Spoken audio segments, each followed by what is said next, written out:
What's up, guys? I'm Chris Spags here, back with another Four Corners for today's 14-game MLB main slate, courtesy of Osmo.com. With the NFL out of our lives for a few days, it's back to our side piece now of MLB DFS. Let's keep the enthusiasm up, and right now, please like this video. And if you want to win a free month of Osmo Plus, like the video and comment your double dong pick down below. In our last Four Corners on Friday, somebody did get it right again. Actually, quite a few people did. But right now, let's like this video, and if you want to win that free month of Osmo Plus, comment your double dong pick down below. But let's get it going right now with our usual first corner on the slate that's hot pitching, and Justin Verlander, a matchup with Texas, is going to be the top owned option industry-wide. Verlander gets 2.6 implied runs against him, which are slate low. Verlander is at a premium price, but it's the top raw points pitcher by far with a 35% K rate. Going against a Texas team was a 25.4% K rate and an 89 WRC plus versus right-hand pitching this year. Verlander projects so well that even with his price all the way up and some high-priced bats you're going to want today, it seems like it's worth finding a way to get to Justin Verlander wherever you're playing today. And Martin Perez versus the White Sox should also find some ownership today with the 4.2 implied runs against him. Perez projects well with a low implied run total against him, so even with some serious struggles versus right-handed batters with the 5.6 xFIP and 191 ISO allowed, the White Sox lineup and their 28.3% K rate versus lefties may be even worse. In order to afford Justin Verlander and those high-priced bats, you got to make a sacrifice somewhere, and Martin Perez in a good spot against the White Sox. Even though he has some flaws, he seems worth that exposure he's going to get today. And Yu Darvish versus Cincinnati should also be popular in some spots with a 3.5 implied runs against him. Darvish is significantly cheaper than Verlander on FanDuel and Yahoo with a 30% K rate and a 1.1 whip. Going against the Cincinnati team was a 24% K rate and an 87 WRC plus in 2019. Darvish is much harder to bank on than Verlander, but on sites where he is significantly cheaper like FanDuel and Yahoo, I could see wanting to go to him today at a very reasonable price compared to Verlander. And now onto our next corner, the top stacks on the slate. And the Mets stack going against Tim Melville should be a popular option today. The Mets get 7.1 implied runs, which are a slate high, and Melville's bringing a 5.6 xFIP, a 268 ISO allowed, and a 13% barrel ball rate, and that offers big potential to the Mets today in Coors. The Mets have 7 hitters over a 105 WRC plus versus right-hand pitching, and left-handed batters should have even more success with Melville's 1.9 whip and 6.8 xFIP allowed in a limited sample size to that side of the plate. Melville hasn't shown much other than an ability to give up a ton of power, so the Mets should benefit quite a bit today in Coors. On the other side, a Colorado stack versus Marcus Stroman should also find some ownership with the 6.4 implied runs for them. Stroman's low 26% fly ball rate and 133 ISO allowed could inhibit production,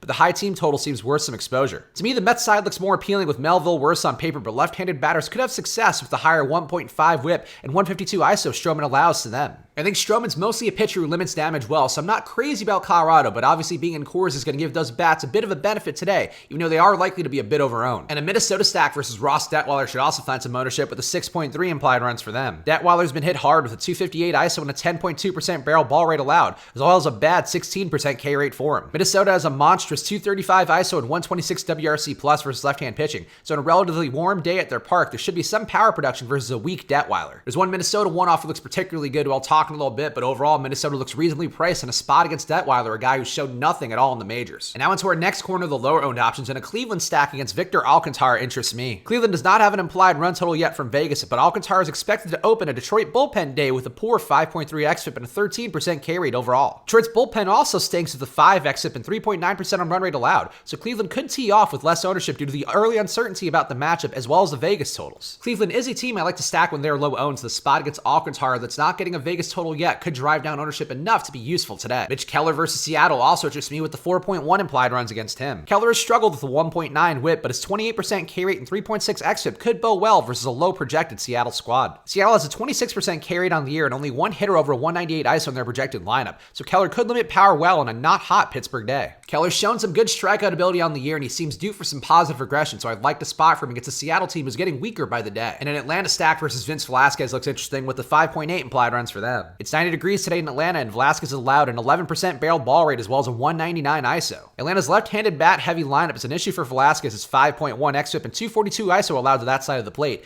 even though his 25% K rate overall could cause some issues. Velasquez does have some strikeout upside, but if Atlanta gets to him, they could blow him up in a big way with a lot of lefty power in their lineup today. And Adam Plutko versus Detroit interests me despite not having a Vegas run total against them yet. Plutko isn't good with a 5.6 xFIP and a 16.2% K rate, but Detroit may be worse overall. Detroit's projected lineup is a 118 118 ISO and a 26.3% carry rate that could offer extra strikeouts to the iffy Plucko has limited damage fairly well with a 1.2 whip on the year. Plucko struggles with power, but with Detroit having really nobody to be afraid of right now, could be a spot that Plucko benefits from a really weak lineup against him. And now onto our last corner of the one-offs, and Freddie Freeman versus Vince Velasquez is one who interests me. Freeman brings a 237 ISO and a low 17% carry rate versus Velasquez, with the 242 ISO and 5.1 xFIP he allows to left-handed batters on a hot day in Atlanta. Freeman's a little pricey, but with Vince Velasquez's struggles versus lefties, it could pay off that price in a big way today. And Brandon Nimmo versus Tim Melville interests me as a somewhat cheap Coors option. Nimmo's had an iffy year, but his price is low for Coors despite a 211 ISO versus right-handed batters over the last 2 seasons, with Melville allowing a 6.8 xFIP and 271 ISO to lefties. There's going to be a lot of Mets to like in the spot versus Melville, but Nimmo's pretty cheap, and that's going to bode well for him in a spot here where they could blow up at Coors. And Nelson Cruz versus Ross Detweiler looks really good today as a one-off. Cruz has an absurd 356 ISO versus left-hand pitching with a 156 WRC+,